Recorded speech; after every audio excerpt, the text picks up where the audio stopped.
Welcome back to Jubita's Vlog.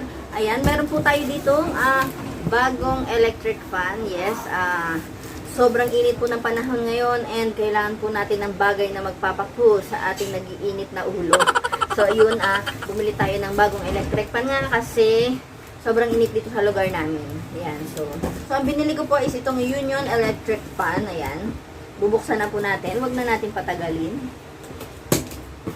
Ayun, so binili ko nga po pala itong Union Electric Fan na to sa may Central Mall doon sa Homeworks, the Home Center Incorporation. Ayun, so doon siya sa loob ng Central Mall. And sa halagang 1,415 pesos. Ayan, so open na natin to.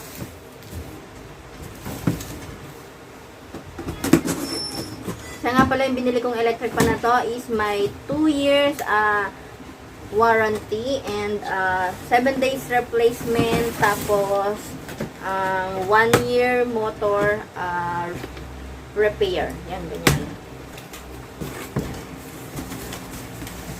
Yan, so dito sa box niya nandito yung specs ng electric fan, or nandito na yung information. So itong electric fan na to is may extra wind power driven by extra hardened blades and turbo powered motor. Yan.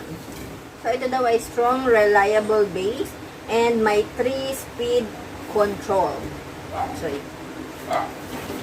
yan, bubuksan na natin and i-set up na rin natin to para magamit na natin. So yan, ito yung kasama niya.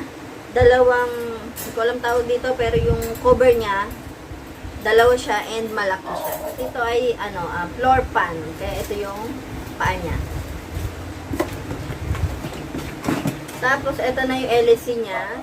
At ito na yung pinaka motor niya, o yung pinaka yung head niya, and ito na rin yung motor niya. So isa-set up natin siya.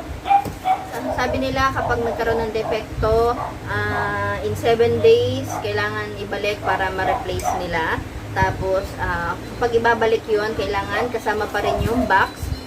Kailangan complete accessories pa rin. And kailangan yung resibo niya is wag iwawala. Ang maganda doon, ipa-xerox nyo para hindi mabura yung details niya. Kasi ito ay may 2 years warranty. Yun. So, ayan. Isa-set up na natin siya. So, first, itong paa niya. Yung paa niya is meron ditong parang goma, pang-protect pag nilagay nyo sa floor. Yan. Ito na ilalagay natin, yung pinaka-head niya. Tanggalin lang natin itong yan. And ikakabit natin siya dito. Yan, meron siyang ganyan. Ayan yung ulo niya, and then ito yung ikakabit dito.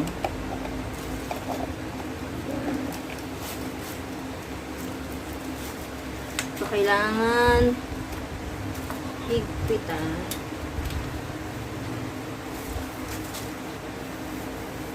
So, ganun lang siya. Kinakabit lang siyang ganun. Wala nang higpitan. Kaya, pag lilinisin mo siya, tatanggalin mo lang ito para hindi na masasama to. Kasi ito is parang bakal na manipis lang and pwedeng makalawangin kapag natanggalan na siya ng pintura. Yun. Ayun. Then, ine-next na natin ito. Ayan. Papasok lang. Ay, hindi. Tatanggalin pala natin ito. Ayan.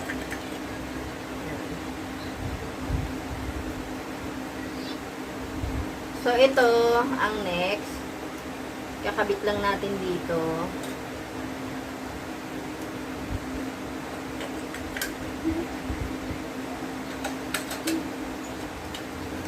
So, yan. Iikot nyo lang siya dyan. Iikot lang ito. Yan. Kailangan hihigpitan nyo to para maiwasan yung pagkalas nito. Next is ito.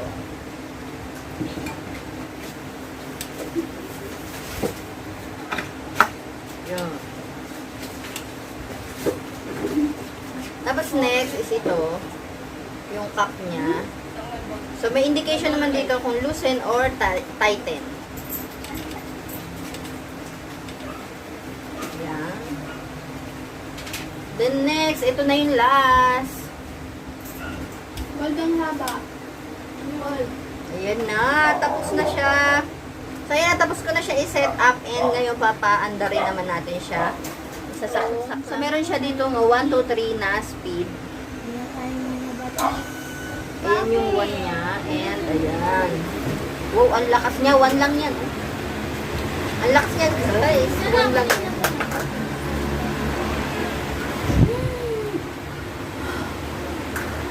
Ang sarap. Mainit kasi yung panahon ngayon, kaya kailangan natin ng ganito kalakas na hangin ngayon. Sarap.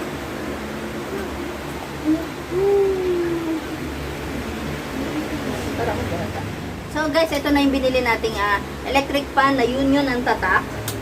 Ayan, ang lakas niya. Pinatay ko na. Ayun guys, maraming salamat sa panonood at sana'y nagustuhan nyo na naman tong aking another video na pagsa-set up dito sa aking bagong electric fan na Union.